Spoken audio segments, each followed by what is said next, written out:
이 시간 예배를 위해 김진아 권사님 기도해 주시겠습니다. 전능하신 하나님, 저희들에게 풍성하게 부어주신 하나님의 은혜로 오늘 함께 모여 수요 예배를 드리게 하심에 감사를 드립니다. 저희에게 십자가 사랑으로 베풀어 주신 구원의 은혜에도 감사를 드립니다. 저희 삶의 전체를 돌보시고 지키시는 하나님께 이 시간 기쁨과 감사로 드리는 예배가 되게 하옵소서. 저희들의 연약한 믿음에서 오는 세상 일의 걱정과 두려움 대신 주님이 주시는 온갖 좋은 것들을 누릴 수 있는 하나님의 자녀가 되게 하옵소서. 수송교회를 사랑하시는 하나님, 어떤 상황에서도 하나님의 뜻 안에서 교회의 모든 것을 가능케 하는 하나님의 능력과 보호하심을 믿습니다. 저희의 불신앙에서 오는 생각 대신 하나님 말씀 안에서 오직 믿음으로 기도하고 예배드리고 교제하게 하옵소서. 다음 주일 정책당회와 11월 9일에 있을 항존직 선거가 하나님의 섭리와 인도 속에서 이루어지게 하셔서 믿음 안에서 하나 되는 교회, 그리스도의 반석 위에 세워진 빛의 교회가 되게 하옵소서. 연로하신 성도님들의 육신의 연약함과 치료 중인 질병들이 하나님의 능력으로 치유되게 하시고 가정과 일터에도 평안함으로 축복해 주옵소서. 오늘 말씀을 전해주시는 목사님께도 성령 충만함으로 항상 함께 해주셔서 영육간의 강건함과 형통함을 주옵소서. 우리 주 예수 그리스도의 이름으로 기도드립니다. 아멘. 예, 오늘 함께 볼 하나님의 말씀은 갈라디아서 5장 16절에서 26절의 말씀입니다. 내가 또 말합니다. 여러분은 성령께서 인도하여 주시는 대로 살아가십시오. 그러면 육체의 욕망을 채우려 하지 않을 것입니다.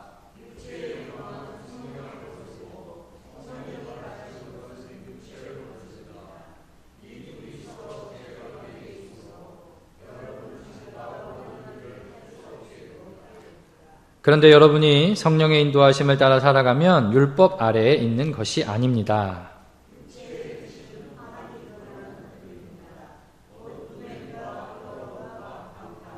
우상 숭배와 마술과 원수 맺음과 다툼과 시기와 분냄과 분쟁과 분열과 파당과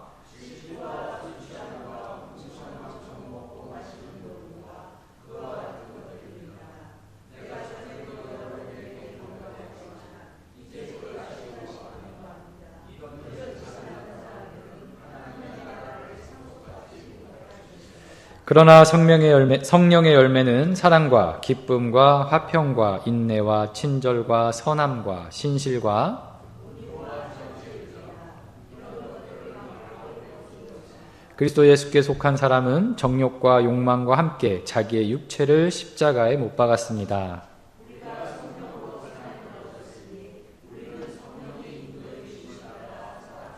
같이 읽겠습니다. 우리는 잘난 체하거나 서로 노엽게 하거나 질투하거나 하지 않도록 합시다. 아멘. 오늘은 성령의 열매라는 제목으로 말씀을 좀 같이 나눠보려고 합니다. 가을은 보통 우리가 추수의 계절이라고들 하지요.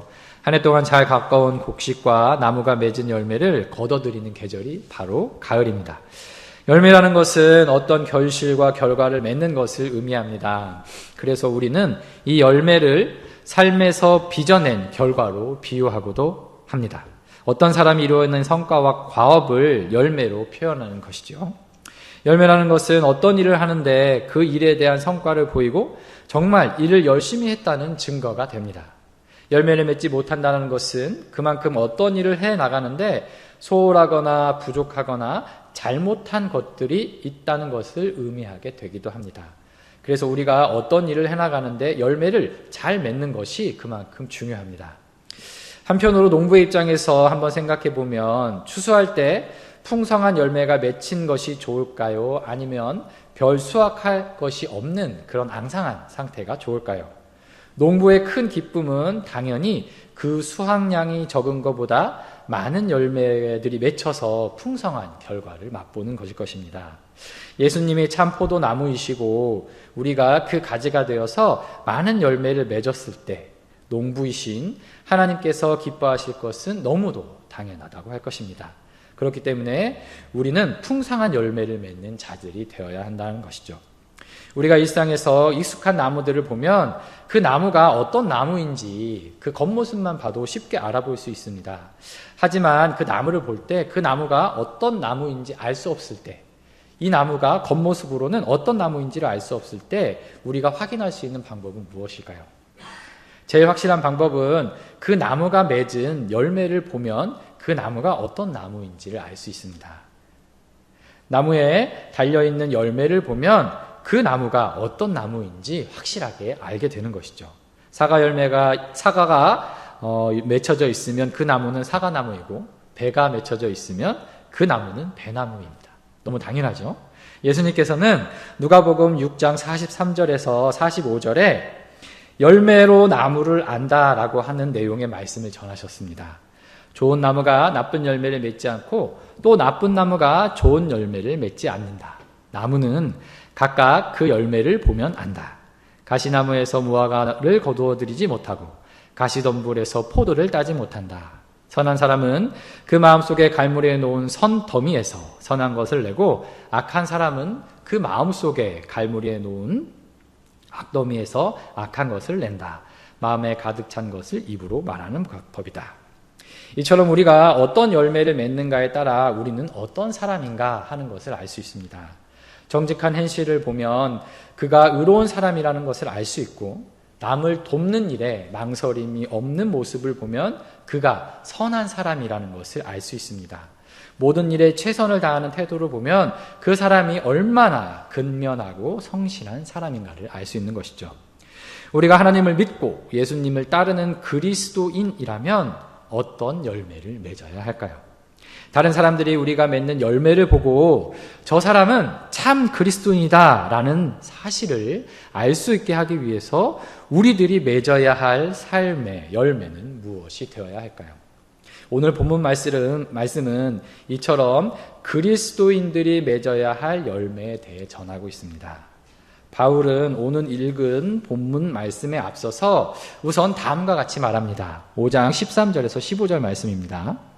형제자매 여러분, 하나님께서는 여러분을 부르셔서 자유를 누리게 하셨습니다.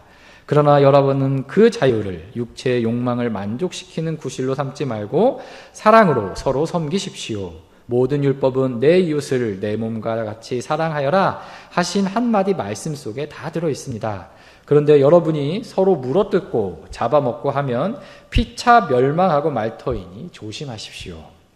여기서 바울이 강조하는 것은 육체의 정욕을 따르는 자유인의 삶이 아니라 이웃을 내 몸과 같이 사랑하는 자유인이 되어야 한다는 것입니다. 바울은 그리스도인들에게 사랑으로 서로 종노릇하며 이웃을 자기 몸과 같이 사랑하고 서로 싸우지 않는 삶을 살 것을 촉구하고 있습니다. 중요한 것은 사랑이라는 것이죠. 근데 바울은 이 사랑을 믿음과 연결시키고 있습니다. 6절에 보면 그리스도 예수 안에서는 할례를 받거나 안 받는 것이 문제가 되는 것이 아닙니다. 가장 중요한 것은 믿음이 사랑을 통하여 일하는 것입니다. 가장 중요한 것은 무엇입니까? 할례와 같은 율법의 행위가 아니라 믿음이라는 것입니다. 그리고 이 믿음은 사랑을 통하여 일하는 것입니다. 우리가 바울에 대해 말할 때 바울은 행위가 아니라 오직 뭡니까? 믿음으로 구원에 이룰 수 있다라는 사실을 강조한 사도로 잘 알고 있습니다. 그래서 행위와 믿음의 문제가 항상 많은 논란거리가 되곤 하기도 하지요. 바울을 다룰 때. 그런데 바울은 이 믿음이 사랑을 통하여 일한다고 말하고 있습니다. 믿음을 강조한 그런 바울의 신학 안에 사랑을 통하여 일한다는 것은 또 무슨 의미일까요? 사랑이라는 것은 우리가 잘 알고 있듯이 단순한 지적인 알을 넘어선 실천적 행위를 포함하는 용어입니다. 사랑한다는 것은 단순히 마음으로만 머무르는 것이 아니라 구체적인 행동을 취하는 그러한 태도입니다. 바울이 이 말씀을 정리해 보면, 바울이 지금까지 한 말을 정리해 보면 그리스도인들은 믿음으로 의롭다함을 얻게 되는데 이 의롭다함을 얻은 믿음의 자녀들은 어떻게 한다는 겁니까? 사랑을 통해서 일하게 된다는 것이죠. 믿음의 증거가 어찌 보면 사랑이라는 것입니다. 그리스도인들이 믿음을 가졌다고 하면서 그들 사이에 다툼과 시기와 분쟁이 있다고 한다면 그것은 당연히 거짓된 믿음이 됩니다. 그렇기 때문에 믿음의 자녀들은 사랑으로 섬기는 자들이 되어야 한다라고 바울 사도는 전하고 있습니다.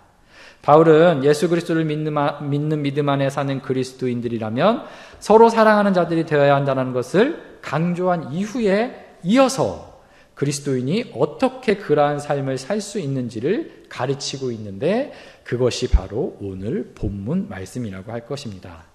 여기서 중요한 것은 서로 사랑하며 살아갈 수 있는 길은 바로 성령의 인도하심을 따라 살아가는 것이고 성령의 인도하심을 따라 그 성령의 열매를 맺는 것이 아주 중요한 일이라는 것입니다. 그리고 그 성령의 열매를 통해서 우리가 그리스도인이다라는 것을 알게 된다는 것이죠. 바울은 오늘 말씀에서 인간에게는 두 가지 상반된 삶의 길이 있다고 설명합니다. 하나는 무엇입니까? 육체를 따라 사는 길입니다. 그리고 또 하나는 성령의 인도하심을 따라 살아가는 것입니다. 바울은 이 두 가지 길을 대조하면서 그리스도인들은 성령을 따라 살아가는 자들이 되어야 한다고 강조합니다. 성령을 따라 사는 것은 육체를 따라 사는 삶을 극복하는 길이며 성령의 인도하심을 따라가는 자들이 하나님의 나라를 상속받게 된다고 말합니다.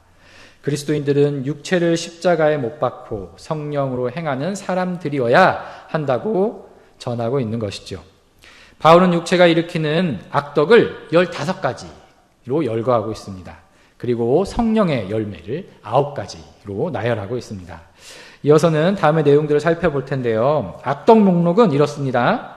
음행, 더러움, 방탕, 우상숭배, 마술, 원수매즘, 다툼, 시기, 분냄, 분쟁, 분열, 파당, 질투, 그리고 술취함과 흥청거림입니다. 이 15가지를 4가지 범주로 분류하기도 하는데요. 이 4가지를 한번 분류해보면 첫 번째는 음행, 더러움, 방탕입니다. 이 3가지는 인간이 가지는 성적인 죄악을 의미한다고 할 것이고요. 두 번째는 우상숭배와 마술입니다. 이것은 이단 내 어떤 종교적인 죄악이라고 말할 수 있습니다. 그리고 이어서 나오는 원수매즘, 다툼, 시기, 분냄, 분쟁, 분열, 파당, 질투 이 8개는 공동체를 파괴하는 사회적인 악이라고 분류하기도 합니다. 그리고 마지막 2개인 술취함과 흥청거림은 무절제한 악행을 의미한다고 할 수 있습니다. 음행은 간음, 간통, 매춘 등을 포함하는 의미로 불법적이며 부도덕한 성적인 관계를 의미하는 용어라고 합니다. 신약시대의 로마 세계에서 이러한 성적인 관계가 불법적이고 무분별하게 행해졌기 때문에 바울이 그리스도인이 가져야 하지 말아야 할 덕목으로서 이러한 음행을 금지할 것을 악덕 목록으로 나열하고 있는 것이죠. 그리고 이어서 더러움은 보다 광범위한 성적인 죄악으로 그 행동적인 측면에서 범하는 성적인 범죄뿐만 아니라 심적으로 마음과 같은 내면적 측면에서의 성에 대한 범죄를 포함해서 가리키는 말이라고 합니다. 그래서 더러움은 성과 관련이 있는데 이 마음속에 품는 그런 어떤 더러운 욕망 같은 것들까지도 포함되는 그런 용어로 사용되었다고 합니다. 방탕이라는 것은 말 그대로 자제력이 부족하다라는 뜻을 가지는데 성적인 유욕을 탐닉하면서도 이런 행위를 전혀 부끄러워하지 않는 그런 태도를 바로 방탕이라고 한다고 합니다. 인간의 욕구 중에 가장 벗어나기 힘든 욕구가 성적 욕구가 성적인 욕구가 아닐까 합니다. 한국교회에서도 종교 지도자들이 이 같은 성적인 문제로 죄를 범하는 일들이 너무 빈번하게 발생하고 있는 것을 보게 되는데요. 그래서 바울은 성령의 인도를 받는 그리스도인들은 이 같은 성적인 죄악을 멀리해야 한다고 가장 먼저 말하고 있는 것이 아닐까 생각해 봅니다. 이어서 우상숭배란 잘 알고 계시듯이 하나님을 인정하지 않고 우상을 만들어 숭배하는 행위를 기본적으로 일컬음과 동시에 이러한 우상숭배 예식과 관련된 모든 행동을 취하는 것을 말합니다. 그래서 우상숭배에 관련된 음식을 먹는다든지 그와 관련된 어떠한 것들에 접촉하거나 한다라는 것, 이런 것들이 우상숭배인데, 여기서 바울은 이러한 우상숭배를 악덕 목록으로 제시하고 있습니다. 마술이라는 이 단어는 약을 제조한다는 뜻을 가진 용어라고 합니다. 그래서 술책이나 조작을 통해서 병을 낫게 하는 등 미신적인 행위로 남을 속이는 행위, 이런 게 마술의 그런 의미였다고 하는데요. 바울이 이러한 우상숭배와 마술과 같은 악덕을 나열한 것은 헬라 시대에 다신교의 영향 아래에 있었던 그리스도인들에게 하나님으로부터 멀어지지 않도록 삶을 경계하고 단속하라는 뜻으로 이렇게 제시했다고 볼 수 있습니다. 이어서 나오는 8가지 덕목, 원수 맺음, 다툼, 시기, 분냄, 분쟁, 분열, 파당, 질투는 사람과 사람 또는 집단과 집단 사이에 균열과 갈등을 만들어내는 악덕 목록들입니다. 갈라디아 지역에는 그 이방 지역이었잖아요. 그 안에 있는 교회들 안에는 성도들 사이에 이러한 갈등과 균열이 발생하는 상황이 언제든지 가능했습니다. 예를 들면 유대인 그리스도인과 헬라인 그리스도인 사이의 문제 같은 것들이 하나의 예가 될 수 있을 것입니다. 한 분 하나님 안에서 하나 되어야 할 교회가 시기와 분쟁과 다툼을 겪는다면은 그것은 성령님의 인도하심을 따르는 교회가 아니라는 것이죠. 바울은 이처럼 교회가 한 분 성령님 안에서 하나 되길 말하는 마음을 가질 것을 전하고 있다고 할 것입니다. 술 취함이라는 것은 지나친 폭음을 의미하는데, 이것은 사물에 대한 분별력을 잃게 하는 역할을 합니다. 그래서 이제 술을 먹고 필름이 끊긴다라는 말을 하잖아요. 그 정도로 술 취함이라는 것은 어떤 사리 분별력이 없어지는 그런 상태를 말하는데, 이러한 술 취함의 의미는 더 나아가서 하나님의 말씀과 진리에 대한 분별력을 잃어버리는 태도를 포함한다고 할 수 있습니다. 또한 이러한 술 취함에서 나오는 흥청거림은 술에 취해 마구 떠들고 무절제하게 행동하는 상태를 뜻하는 용어라고 합니다. 술 취함과 방탕함은 당시 헬라 세계에서 흔히 있던 이방 종교와 관련된 축제에서 무절제한 행동을 자행하는 그런 사회적 상황에 그리스도인들이 이런 어떤 시대의 흐름에 따라가지 말 것을 경고하고 있는 덕목, 악덕 목록이라고 할 것입니다. 바울은 그리스도인들이 성령을 따라 살면서 이러한 무절제한 악을 행하지 말 것을 권면하고 있는 것이죠. 바울은 이렇게 육체의 욕망을 따르는 15가지 악덕 목록을 나열한 후에 9가지 성령의 열매를 열거하고 있습니다. 이 성령의 열매는 9가지 무엇인가요? 사랑과 기쁨과 화평과 인내와 친절과 선함과 신실과 온유와 절제입니다. 옛날 번역이 더 편하실 것 같은데요. 옛날 번역으로 하면 사랑이랑 화평, 오래 참은 자비, 양성, 충성, 온유, 절제, 이렇게 9가지 덕목인데, 성령의 열매를 나열하면서 가장 먼저 나오는 것이 바로 사랑의 덕목입니다.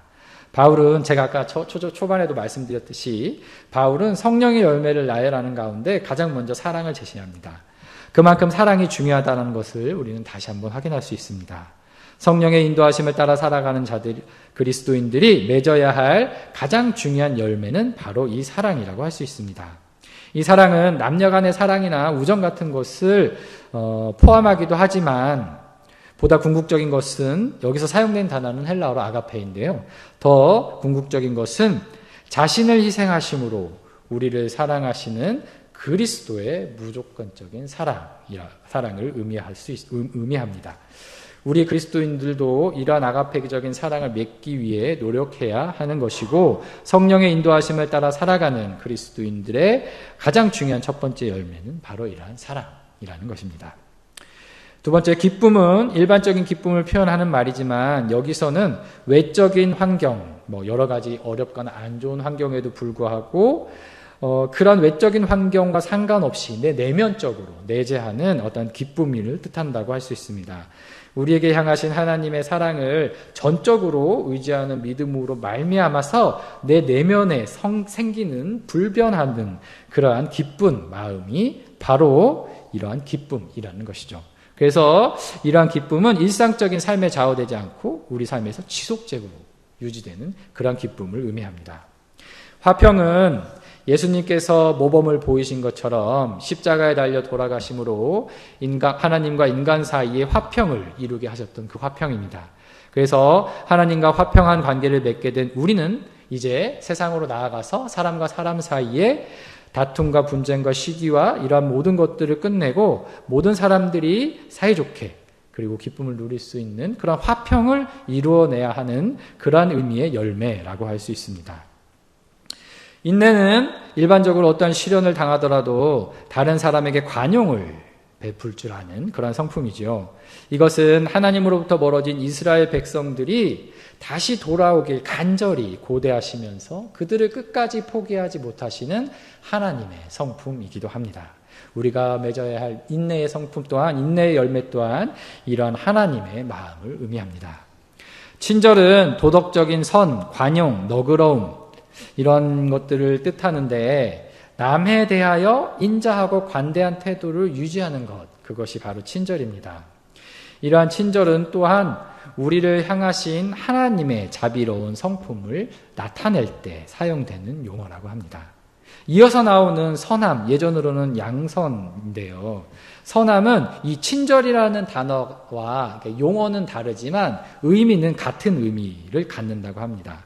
그래서 친절과 선함은 다른 사람에게 기꺼이 봉사하는 마음, 다른 사람에게 내가 가진 것을 충분히 제시하면서 거리낌 없이 뭔가를 도와줄 수 있는 마음, 그것이 바로 친절과 선함이라는 단어인데 조금 이 두 단어를 차이를 두자면 바울 서신에서 친절이라는 단어, 이것은 주로 아까 말씀드렸듯이 하나님의 자비를 뜻할 때 그러니까 하나님의 자비라는 어떠한 그런 수식어와 함께 사용할 때 주로 이제 사용되는 말이었다고 하고요. 선함은 인간의 선한 성품과 행동으로 이웃에게 선을 베푸는 것을 나타낼 때 사용되는 단어였다고 합니다. 어쨌든 친절과 선함은 우리가 다른 사람에게 하나님과 다른 사람이 기꺼이 뭔가를 봉사하고 헌신하는 것이 친절과 선함이라는 단어입니다. 그 다음에 이어서 나오는 신실, 그 옛날 번역은 이제 충성이라고 번역되어 있죠. 네. 신실함이라는 것보다는 충성이라는 단어보다는 여기서는 신실함이라는 번역이 더 잘 어울리는 것 같습니다. 다른 사람들이 믿고 의지할 수 있는 인간이 되게 하는 자질로서 성실성이나 신뢰성을 갖는 단어가 바로 이러한 신실이라고 합니다. 성경에서 우리가 충성된 종이라고 표현을 하잖아요. 이때 이 충성이 바로 신실을 뜻하는 헬라어 단어입니다. 이런 표현에서 알 수 있듯이 이 충성, 신실이라는 것은 뭔가 믿을만하고 그리고 이 사람에 대해서 내가 뭐든지 맡겨도 될 만한 그러한 신뢰성을 가진 그러한 상태가 바로 신실이라는 것입니다. 그리고 우리가 신실하신 그리스도라고 말을 할 때처럼 그리스도가 어떤 분인지를 가리킬 때도 사용하는 용어입니다. 그래서 신실은 어떤 사람들이 나를 믿고 의지할 수 있는 그러한 열매를 맺는 것이죠. 온유라는 것은 자기중심적이고 완고한 태도와 반대되는 개념으로서 남에 대해서 상냥하고 부드러운 모습을 보이는 것이 온유함이라고 합니다. 이 온유함은 예수님이 자신의 성품을 드러내는데 이렇게 말씀하십니다. 나는 마음이 온유하다. 그렇기 때문에 이 온유라는 것도 예수 그리스도의 성품을 나타내는 것이고 그리스도인들이 맺어야 할 성령의 열매 중에 이 온유라는 것은 다시 말하면 그리스도의 그 성품을 우리가 삶 속에서 열매 맺어야 한다는 것이죠. 마지막으로 절제는 말 그대로 자제하는 능력을 의미하는데 이것은 육체적 충동, 특히 성적인 충동을 억제하며 성도로서 균형 있는 삶을 유지하는 상태를 나타내는 단어라고 합니다. 이처럼 바울은 우리 그리스도인들이 맺어야 할 열매들에 대해서 성령의 열매들에 대해서 이렇게 열심히 나열하고 있는 것을 볼 때 우리가 하나님을 믿는 그리스도인으로서 주님의 말씀 안에 살아가는 자들로서 맺어야 할 성령의 열매들이 무엇인지를 분명히 전하고 있다고 할 것입니다. 바울은 믿음이 사랑을 통하여 일한다고 앞서 말하고 있습니다. 그리스도인들은 믿음 안에서 서로 사랑하며 살아가는 존재들입니다. 즉 우리는 믿음을 가지고 있는 자들로서 믿음이 사랑을 통하여 일하듯이 믿음을 가진 그리스도인들은 서로 사랑하며 살아가는 존재들입니다.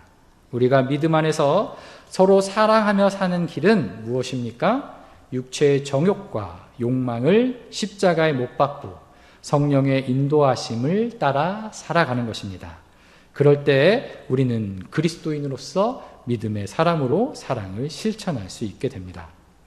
음행과 더러움과 방탕과 우상숭배, 마술, 원수매즘, 다툼, 시기, 분냄, 분쟁, 분열, 파당, 질투, 술취함과 흥청거림이라는 육체의 행실을 따르는 것이 아니라 사랑과 기쁨과 화평과 인내와 친절과 선함과 신실과 온유와 절제라는 성령의 열매를 맺는 참된 그리스도인이 우리의 모습이 되어야 할 것입니다. 하나님께서는 이러한 풍성한 성령의 열매를 맺는 우리를 보시고 아마도 크게 기뻐하실 것입니다. 함께 기도하시겠습니다. 사랑의 주님, 오늘도 변함없이 우리를 사랑으로 이끄시고 인도하여 주심에 감사드립니다. 하나님께 한량없는 사랑을 받고 주님께서 주시는 말씀으로 양분을 공급받아 이 험난한 시대를 살아갈 수 있도록 해주신 것 또한 감사드립니다. 이러한 하나님의 돌봄을 받은 우리가 해야 할 일은 귀하고 좋은 열매를 맺어 세상에 하나님을 드러내고 하나님께 영광을 돌리는 것이 아닐까 생각해 봅니다. 그리스도를 믿는 믿음 가운데 성령의 인도하심을 따라 성령의 귀한 열매를 맺는 저희들이 되게 인도하여 주시옵소서. 육체의 정욕과 욕망을 따라가지 않게 하시고 성령 안에서 값지고 귀한 풍성한 열매를 맺음으로 하나님을 기쁘게 해드리는 저희가 되게 하여 주시옵소서. 예수님의 이름으로 기도드립니다.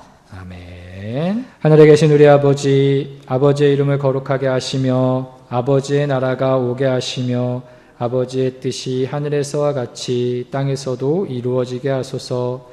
오늘 우리에게 일용할 양식을 주시고 우리가 우리에게 잘못한 사람을 용서하여 준 것 같이 우리 죄를 용서하여 주시고 우리를 시험에 빠지지 않게 하시고 악에서 구하소서. 나라와 권능과 영광이 영원히 아버지의 것입니다. 아멘.